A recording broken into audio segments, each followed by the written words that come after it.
You know what's just as fun as reading books by your favorite authors? Discovering new authors in turn. Hey everyone, I'm Nikhil with Shelf-Esteem, and these are my top 10 new authors that I have yet to discover and look forward to reading very soon.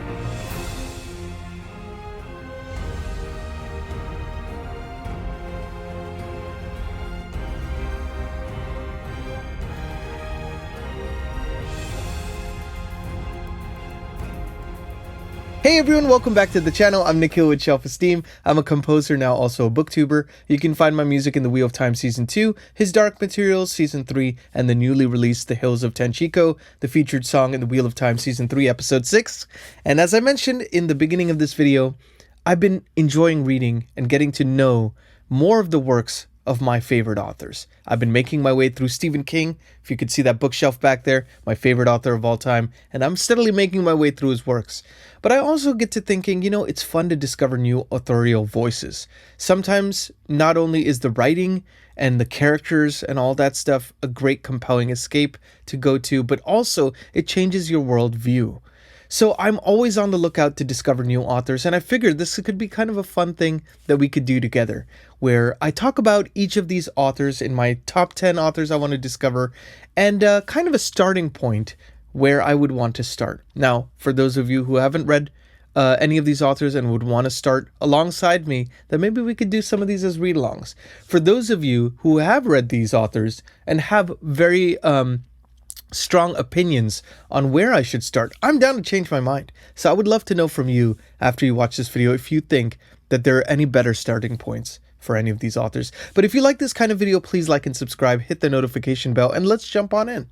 So the first author I want to talk a little bit about is an American author that specializes in atmospheric horror, thriller, and dealing with supernatural themes, grief, all sorts of human grounded elements as well. Doesn't that kind of remind you of Stephen King? Well, I was watching Mike from Mike's Book Reviews rave about Ronald Malfi and say that, he is one of his favorite horror authors now, an automatic read for him alongside Stephen King. So that's high praise, and I align a lot on, Mike's different book recommendations. So anything he really talks about a lot, I really kind of start to pay attention to. So the book I was thinking about, is something that feels like it might belong in like an It universe in Stephen King. And that one is called Blackmouth. This book came out in 2022. It is one of his newer works. It kind of has a style, past, present, switching back and forth as these kids have to fight this maybe supernatural entity from long ago as adults. I think that's kind of what it's like. So it sounds very much like it, but of course, I'm sure it will go in very different territory as well. So a little bit of the familiar, a little bit of kind of hopefully something new as well. So I'm looking forward to seeing, what that's all about. I'll probably start that one in October for spooky season. I was thinking of making that primarily a horror reading month. So I think this might be the best place to start. The other one I was thinking about, and I would love to know if you think that one is better than the other from your experience. But the other one I was thinking about was Bone White, which is kind of an investigative thriller that takes place in Alaska.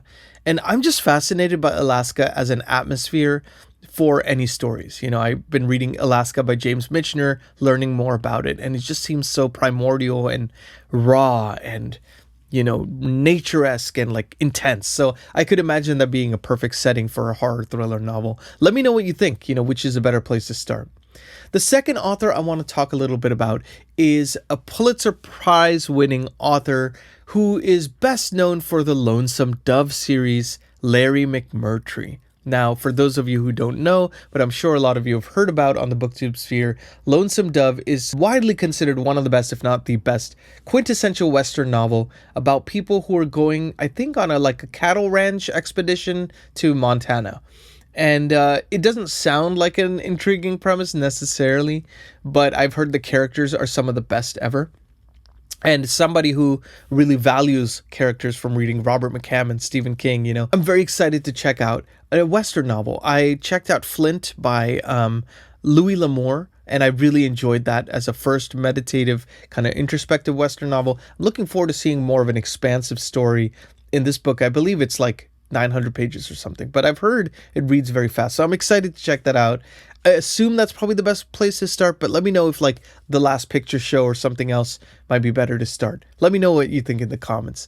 The third author I want to talk about is somebody who is considered a master of like British military historical fiction, and that is Bernard Cornwell. Now, he has written a bunch of different series. He wrote one on the Napoleonic era. He wrote one on the Arthurian legend, kind of a different retelling of the Arthurian legend. And he also wrote a Viking era England historical fiction era series. It's kind of accessible, it's action driven. And this one starts off with The Last Kingdom, which came out in 2004. This is part of the Saxon Stories. So this one seemed the most intriguing to me. I know the Arthurian legend one is also very popular. It's only a couple books. I believe this one is way longer. I wonder, what do you think is the best place to start? To me, I'm leaning towards The Last Kingdom. I think just the era of history seems very interesting to me. The King Arthur legend I've heard before. So, I feel like, okay, I'll definitely get to it. I don't know that that's necessarily the point I want to start first, but I could be convinced. So you let me know what you think, but I've heard his action sequences are like bar none the best. A lot of people on the Booktube sphere talk a little bit about how his action sequences are just amazing. So I'm looking forward to seeing, what an action-driven historical fiction series might be like.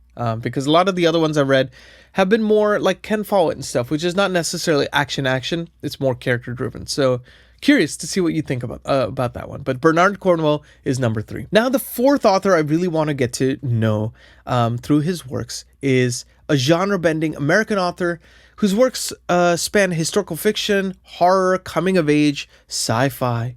And this one is, of course, Dan Simmons. Now, I have The Terror sitting on my bookshelf about an Antarctic expedition gone wrong. I've heard of Summer of Night, which is kind of a Stephen King-esque coming-of-age story. But I was thinking of starting with his seminal 1989 work, a sci-fi novel, Hyperion. Hyperion is kind of like the Canterbury Tales in space, from what I understand. Don't know too much about it beyond that.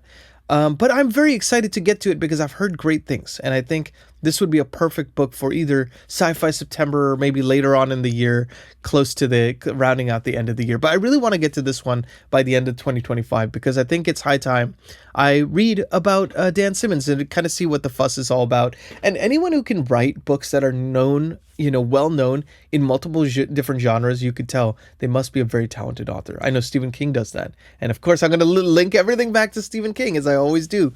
So even stuff not related to Stephen King. So that's the fourth, author I really want to read.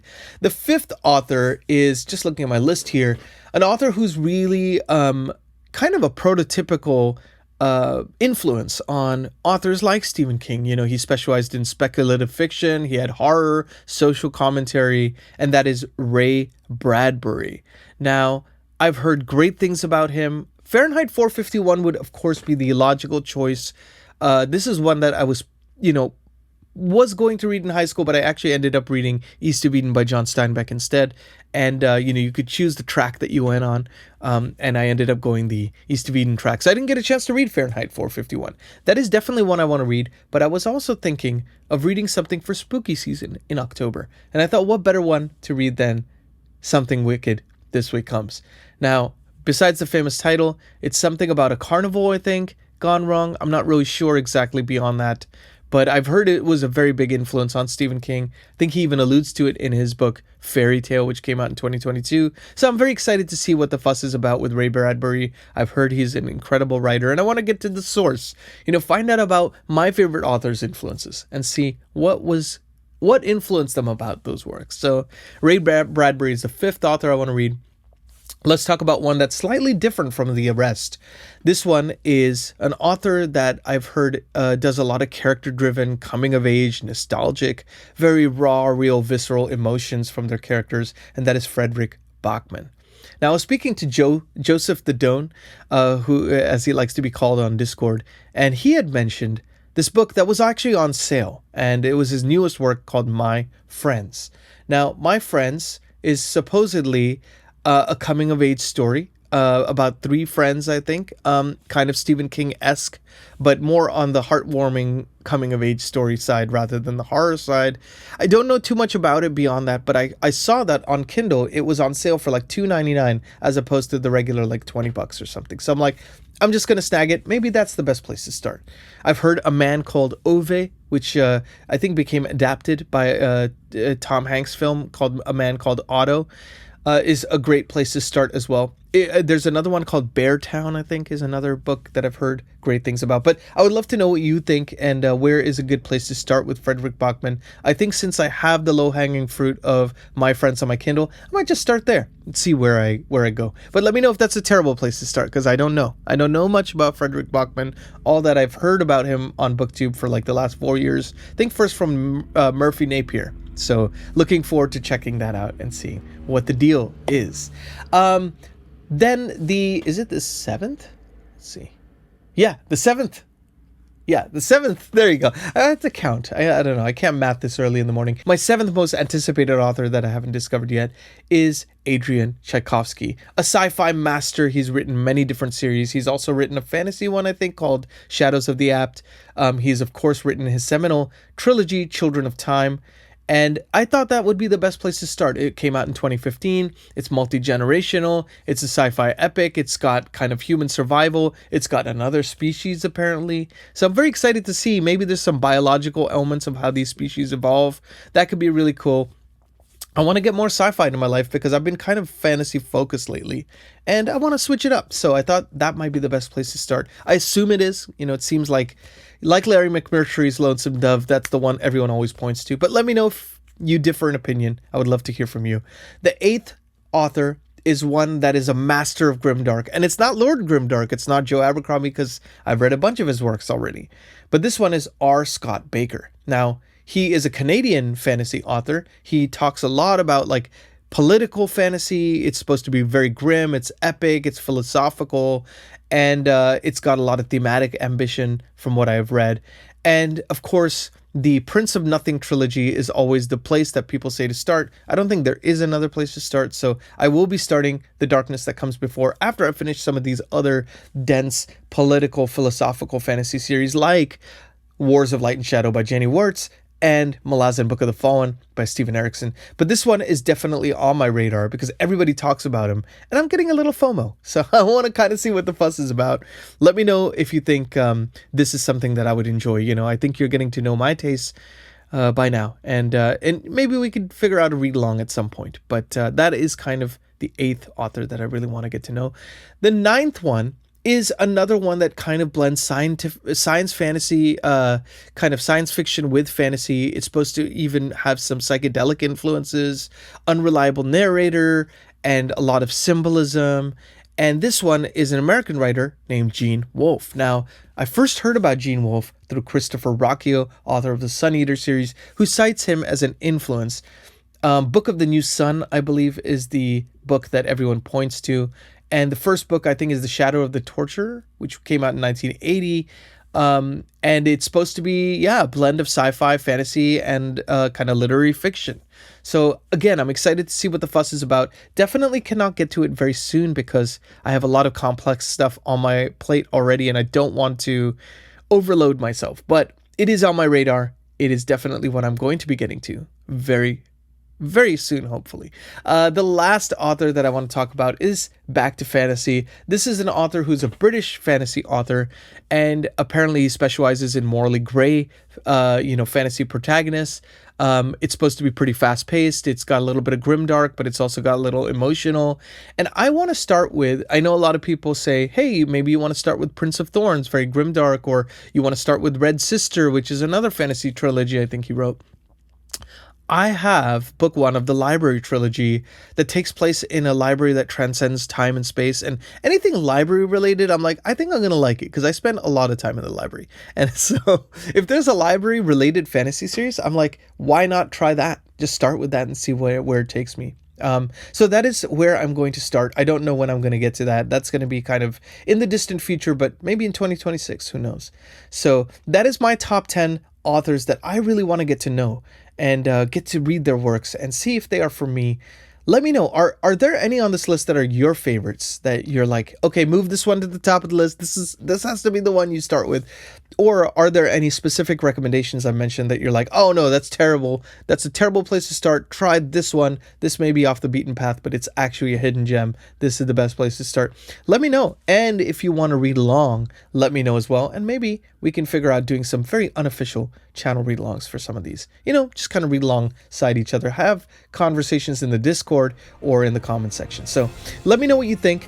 And thanks for being here. It's always fun to chat books with you and dive into new authors, discover stuff either by ourselves or together. So I'm Nick here with Shelf-Esteem. Be good to yourselves, be good to each other. And as always, I will see you on the next video. Take care.